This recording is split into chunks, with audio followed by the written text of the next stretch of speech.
Hello guys, welcome back to my channel. आज बनवणार आहे मी झणझणीत हिरवं वाटाण्याची सायभाजी. मोस्टली तर सायभाजी कोणाला जास्त आवडत नाही, पण अशा प्रकारे बनवली सर्वांना आवडेल. हे बघा, शेंगदाणे भाजून घेतले होते खरपूस.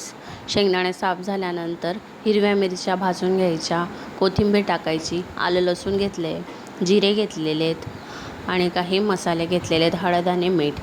बेसिक मसाल्यात वापरलेले आहेत. मस्त भाजीचा मसाला बनवून घ्यायचा आहे हिरवं वाटणचा.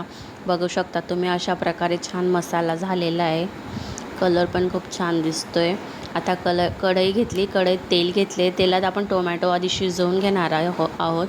टोमॅटो लगेच नरम होऊन जातो तोपर्यंत बारीक चिरून घेतलेली आपण सायभाजी आहे. सायभाजीमध्ये पालक, आंबट चुका, शेपू असं सर्व मिक्स भाजी आणायची.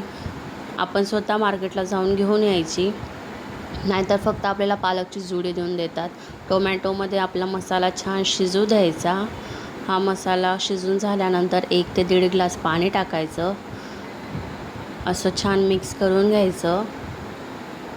मिक्स झाल्यानंतर उकळ आल्यानंतर भाजीला आपण बारीक चिरून घेतलेली आपली जी भाजी आहे, आपण ती उकळ आल्यानंतरच टाकायची आणि छान मस्त भाजी शिजू द्यायची.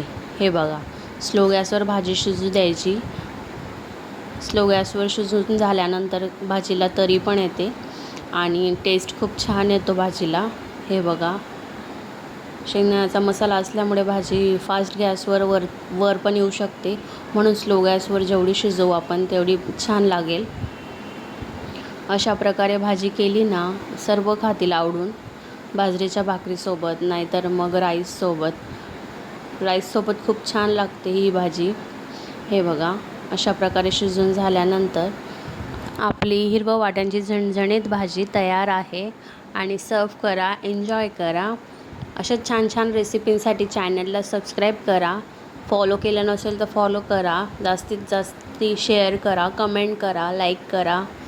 Thanks for watching guys.